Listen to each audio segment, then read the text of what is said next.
testimony you heard, and were you discussing this with stakeholders as you were formulating the amendment?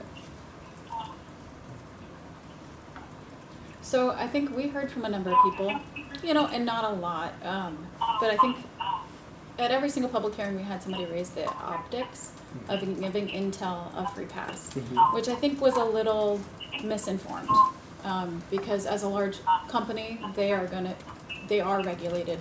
They would be seeing the cost of utilities just like anybody else that's of their size.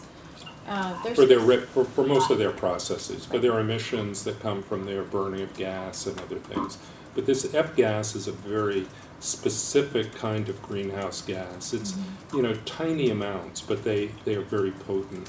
And they are, to all understanding, unavoidable at this point in the making of microprocessors. It's not just Intel, but Intel is obviously the biggest one.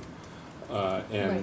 That's a good point. So there are other entities that produce and use F-gases in the state. Intel just happened to get most of the heat at the public hearings because they are our largest one.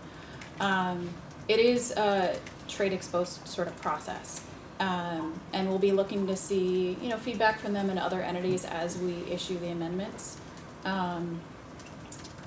My good co-chair and I are the only ones that have seen final language out thus far, so we anticipate we'll probably be getting feedback from their industry and others. But the intent was to encourage them to use best available technology. But I do want to underscore Senator Dembrow's note. Just as we've been talking about EITEs, the jobs they provide for the communities, the economic development that they anchor for the state, Intel's no different.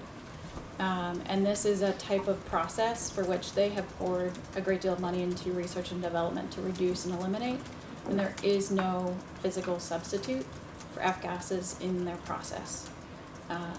So we will be encouraging them, along with everybody else, to be as efficient and to reduce emissions.